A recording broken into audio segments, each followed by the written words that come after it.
ایک قصہ سناؤں میں تمہیں. بنارس، وارانسی، اب نیا نام اس کا یہ رکھا ہے ہندوؤں نے. وہاں ہمارے بھی بہت لوگ ہیں اور اہل حدیث بھی بہت ہیں. ان کا سب سے بڑا مدرسہ وہیں ہے. ایک مرتبہ میں وہاں ایک مدرسے کے جلسے میں گیا. ہمارا جو مدرسہ ہے وہ اور ان کا جو سب سے بڑا مدرسہ ہے، ان دونوں کے دروازوں کے درمیان میں 500,000 میٹر کا فاصلہ ہے.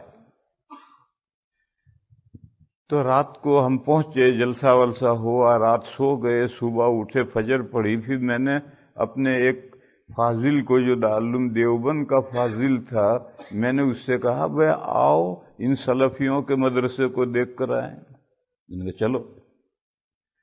تو ہم نے کوئی اطلاع تو پہلے کی نہیں تھی، ہمارے ذہن میں بھی نہیں تھا. ہم چلے جائے، گیٹ بند. تو ہم نے کھٹکھٹایا 10 منٹ کے بعد میں گیٹ کیپر نے دروازہ کھولا.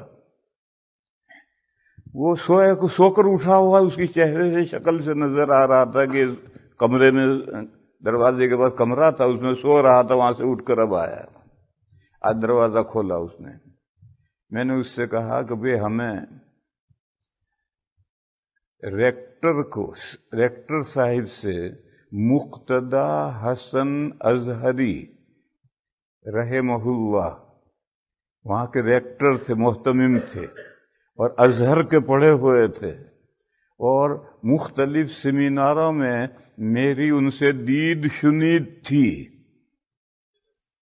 دید شنید سمجھے؟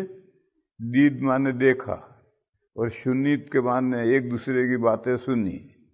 ایک نے دوسرے کو دیکھا، دید کے معنی دیکھا، اور شنید معنی ایک نے دوسرے کی باتیں سنی. یہ اردو کا محاورہ پاکستان کے تو لوگ حضرات جانتے ہیں دید شنید کا مطلب، مگر ہمارے گجراتی نہیں جانتے. اس لیے میں نے بتلایا کہ دید شنید کے یہ معنی ہے. سیمیناروں میں الیک سلیک تھی، یہ دوسرا محاورہ ہے، الیک سلیک تھی. تو میں نے کہا بھئی مقتدی حسن صاحب سے ملنا ہے. تو کھڑا رہا. پھر کمرے میں گیا. ہم باہر دروازے پر کھڑے رہے، وہ کمرے میں گیا، اور اندازہ ایسا ہوا کہ اس نے فون کیا. قریب تو نہیں تھا، ذرا دور کمرہ تھا، تو لینڈ لائن تھی، تو کچھ سمجھ میں تو نہیں آیا.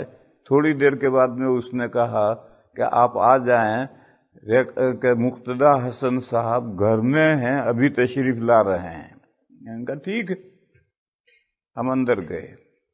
ہم پورے 2 منزلہ مدرسہ ہے، پورے مدرسے میں نیچے اوپر گھومے تو تمام طلبہ کمروں میں سوئے پڑے تھے. فجر کی نماز ہو چکی، کوئی طالب علم اٹھا ہوا نہیں، سب سوئے پڑے تھے. گھومے پھرے، ہم نے دیکھا. دیکھ کر پھر ہم مسجد کے پاس سے گزرے تو ایک طالب علم، ساری مسجد بند ہے، ایک دروازہ کھلا ہے. ہم اندر گئے دیکھنے کے لیے تو ایک طالب علم زمین پر قرآن شریف رکھ کر پڑھ رہا تھا.